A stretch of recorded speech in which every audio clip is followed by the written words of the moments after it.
আসসালামু আলাইকুম ওয়া রাহমাতুল্লাহ। প্রিয় দর্শক, আজকের ভিডিওতে আমি আপনাদের সাথে এমন কিছু আমল নিয়ে কথা বলবো। এই আমলগুলো যদি আপনি নিয়মিত করতে পারেন, ইনশাআল্লাহ অল্প আমলে অধিক সওয়াব অর্জন করতে পারবেন। আজকের ভিডিওর এই আমলগুলো করতে বড়জোর 1 মিনিট বা 2 মিনিট সময় লাগবে। এই আমলগুলো খুবই ছোট্ট, কিন্তু এর ফজিলত অনেক অনেক বেশি। কোনো ব্যক্তি যদি আল্লাহ তাআলার ফরজ বিধান পালন করার পাশাপাশি এই ছোট্ট আমলগুলো করতে পারে, ইনশাআল্লাহ সে অনেক সওয়াবের ভাগীদার হতে পারবে এবং পরকালে আল্লাহর রহমত পেয়ে জান্নাত লাভ করতে পারবে ইনশাআল্লাহ। মুমিন মুসলমানের জন্য এই 8টি আমলের গুরুত্ব অনেক বেশি, যে আমলগুলোর বিনিময়ে মহান আল্লাহ তাআলা মুমিন বান্দার আমলনামায় অগণিত সওয়াব দান করবেন। প্রিয় দর্শক, আজকের ভিডিওর এই আমলগুলো আপনার কাছে অনেক সহজ মনে হবে যে আরে এই আমলগুলো তো আমি জানি। তারপরও আমি আপনাদেরকে বলবো ভিডিওটি দেখুন এবং নিয়মনীতি সহকারে ফজিলত সহকারে দেখুন, তারপর আপনি এই আমলটি করুন। আজকের ভিডিওটিও অত্যন্ত গুরুত্বপূর্ণ, তাই ভিডিওটি না টেনে শুরু থেকে শেষ পর্যন্ত দেখার অনুরোধ করছি। তাহলে চলুন শুরু করা যাক। সুপ্রিয় দর্শক, আজকের ভিডিওতে উল্লেখযোগ্য 8টি আমলের মধ্যে সর্বপ্রথম আমলটি হলো প্রত্যেক অজুর পর কালেমা শাহাদাত পাঠ করা। প্রিয় দর্শক, কালেমা শাহাদাত হলো আশহাদু আল্লা ইলাহা ইল্লাল্লাহু ওয়াহদাহু লা শারিকা লাহু ওয়া আশহাদু আন্না মুহাম্মাদান আবদুহু ওয়া রাসূলুহু সাল্লাল্লাহু আলাইহি ওয়াসাল্লাম। এটির অর্থ হলো আমি সাক্ষ্য দিচ্ছি যে আল্লাহ ছাড়া অন্য কেউ ইবাদতের উপযুক্ত না এবং আল্লাহর কোনো অংশীদার নেই। আমি সাক্ষ্য দিচ্ছি যে হযরত মুহাম্মদ সাল্লাল্লাহু আলাইহি ওয়াসাল্লাম আল্লাহর শ্রেষ্ঠ বান্দা এবং আল্লাহ প্রেরিত রাসূল। প্রিয় দর্শক, এখন আপনি বলতে পারেন যে অজুর পরে যদি আমি কালেমা শাহাদাত পাঠ করি তাহলে কি লাভ হবে আমার, কি ফজিলত আমি এটি পাঠ করার ফলে আমি পাবো। এর ফজিলত হলো হযরত উমর ইবনে খাত্তাব রাদিয়াল্লাহু তাআলা আনহু থেকে বর্ণিত, রাসূল সাল্লাল্লাহু আলাইহি ওয়াসাল্লাম ইরশাদ করেছেন, তোমাদের মধ্যে যে ব্যক্তি সব নিয়মকানুন সহ উত্তম রূপে অজু করবে এবং শেষে এই কালেমা শাহাদাত পাঠ করবে, তার জন্য জান্নাতের 8টি দরজাই খুলে দেওয়া হবে। সে যে দরজা দিয়ে ইচ্ছে প্রবেশ করতে পারবে। সুবহানাল্লাহ। মুসলিম শরীফ, হাদিস নং 234। আল্লাহ তাআলা অতি সহজ এই আমলটি নিয়মিত করার এবং এই ফজিলত অর্জনের তৌফিক দান করুন, আমিন। দ্বিতীয় নম্বর আমলটি হলো প্রত্যেক ফরজ সালাত শেষে আয়াতুল কুরসি পাঠ করা। প্রিয় দর্শক, আয়াতুল কুরসি হলো সূরা বাকারার 255 নং আয়াত। আমি আপনাদেরকে স্ক্রিনের মধ্যে বাংলা উচ্চারণ সহ আয়াতুল কুরসিটি দিয়ে দিচ্ছি, আপনারা সেখান থেকে মুখস্থ করে নেবেন ইনশাআল্লাহ। আয়াতুল কুরসির ফজিলত হলো কোরআনুল কারীমের মধ্যে সবচেয়ে ফজিলতপূর্ণ আয়াত এটি। হাদিস শরীফে বর্ণিত হয়েছে, রাসূলুল্লাহ সাল্লাল্লাহু আলাইহি ওয়াসাল্লাম বলেছেন, যে ব্যক্তি প্রত্যেক ফরজ নামাজের পর আয়াতুল কুরসি পাঠ করবে তার জান্নাতে প্রবেশের পথে মৃত্যু ছাড়া আর কোনো বাধা থাকবে না। আল্লাহ তাআলা আমাদেরকে বেশি বেশি আয়াতুল কুরসি পাঠ করার তৌফিক দান করুন। তারপরে তৃতীয় নম্বর আমলটি হলো প্রত্যেক ফরজ সালাত শেষে 33 বার সুবহানাল্লাহ, 33 বার আলহামদুলিল্লাহ, 33 বার আল্লাহু আকবার এবং একবার এই দোয়াটি পড়ুন। দোয়াটি হলো লা ইলাহা ইল্লাল্লাহু ওয়াহদাহু লা শারিকা লাহু লাহুল মুলকু ওয়া লাহুল হামদু ওয়া হুয়া আলা কুল্লি শাইইন কাদির। এই দোয়াটি এগুলো আপনি প্রত্যেক ফরজ সালাত শেষে পাঠ করবেন। এতে আপনার অতীতের সব সগীরা গুনাহ ক্ষমা হয়ে যাবে ইনশাআল্লাহ। সহিহ মুসলিম শরীফের হাদিস।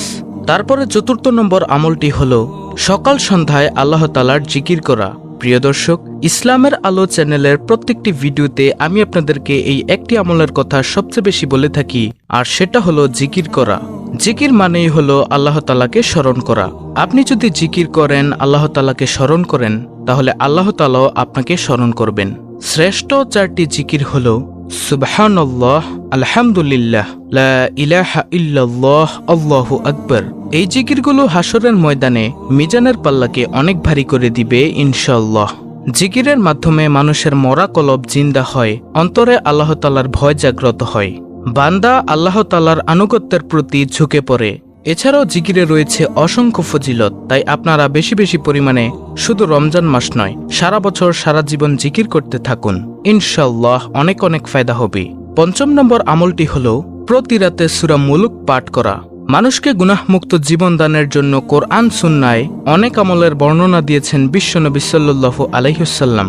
লক্ষ্য একটাই, যাতে মানুষ গুনাহমুক্ত জীবন লাভ করতে পারে। হাদিসের একাধিক বর্ণনায় এসেছে, হযরত ইবনে আব্বাস রাদিয়াল্লাহু আনহু এক ব্যক্তিকে বললেন, আমি কি তোমাকে এমন একটি হাদিস শোনাবো যাহা শুনে তুমি খুশি হবে? উত্তরে সে বলল, হ্যাঁ শোনান। ইবনে আব্বাস রাদিয়াল্লাহু আনহু বললেন, তুমি নিজে সূরা মুলুক পড়ো এবং পরিবারের সবাইকে ও প্রতিবেশীকে উহা শিক্ষা দাও, কারণ উহা মুক্তিদানকারী ও ঝগড়াকারী। কিয়ামতের দিন আল্লাহর সঙ্গে ঝগড়া করে উহার পাঠকারীকে সে জাহান্নামের আযাব থেকে রক্ষা করবে এবং কবরের আযাব থেকে বাঁচিয়ে রাখবে।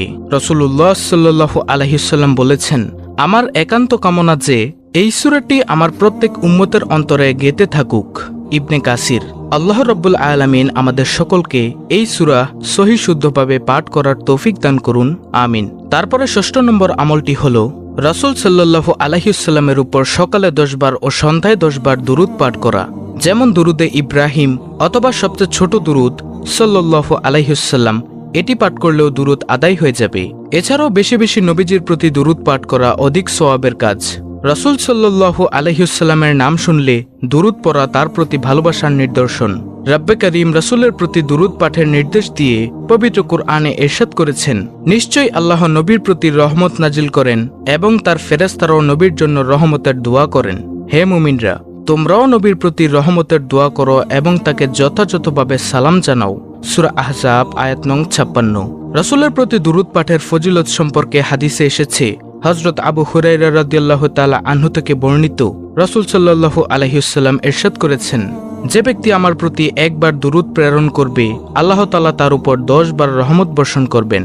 সহিহ মুসলিম শরীফের হাদিস। প্রিয় দর্শক, এছাড়াও দুরূদ পাঠে রয়েছে অসংখ্য ফজিলত যা ভিডিওতে বলে শেষ করা যাবে না। তারপরে ৭ম নম্বর আমলটি হল সব সময় সুবহানাল্লাহি ওয়া বিহামদিহি সুবহানাল্লাহিল আযীম পাঠ করা। নবী করিম সাল্লাল্লাহু আলাইহি ওয়াসাল্লাম বলেছেন, সুবহানাল্লাহি ওয়া বিহামদিহি সুবহানাল্লাহিল আযীম। এই কালেমাগুলো জিহ্বায় উচ্চারণে সহজ, কিন্তু মিজানের পাল্লায় ভারী এবং দয়াময় আল্লাহ তাআলার নিকট প্রিয়। সুবহানাল্লাহ। প্রিয় দর্শক, কত সহজ জিকির সুবহানাল্লাহি ওয়া বিহামদিহি সুবহানাল্লাহিল আযীম, কিন্তু এই জিকিরগুলো কিয়ামতের দিন মিজানের পাল্লায় ভারী হবে এবং মহান আল্লাহ তাআলার কাছে এই জিকিরগুলো অনেক প্রিয়।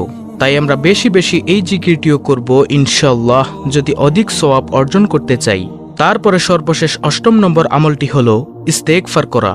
ইস্তেগফার হতাশা ও দুশ্চিন্তা দূর করে। প্রিয় নবী সাল্লাল্লাহু আলাইহি ওয়াসাল্লাম বলেন, যে ব্যক্তি তার পাপাচারের জন্য ইস্তেগফারের মাধ্যমে নিয়মিত আল্লাহ তাআলার কাছে ক্ষমা চাইবে, আল্লাহ তাআলা তার দারিদ্রতা দূর করে দিবেন, তাকে সব বিপদ আপদ থেকে রক্ষা করে সচ্ছলতা ও নিরাপত্তা দান করবেন। সে আল্লাহর রহমতে এমন উৎস থেকে রিজিক প্রাপ্ত হবে যা সে চিন্তাও করেনি। অর্থাৎ আপনি সব সময় ইস্তেগফার করতে পারেন এভাবে, আস্তাগফিরুল্লাহ আস্তাগফিরুল্লাহ আস্তাগফিরুল্লাহ। ইনশাআল্লাহ আল্লাহ তাআলা আপনার সকল সগীরা গুনাহ ক্ষমা করে দিবেন এবং আপনি অধিক সওয়াব অর্জন করতে পারবেন। তো প্রিয় দর্শক, এই হলো মোট ৮টি আমল।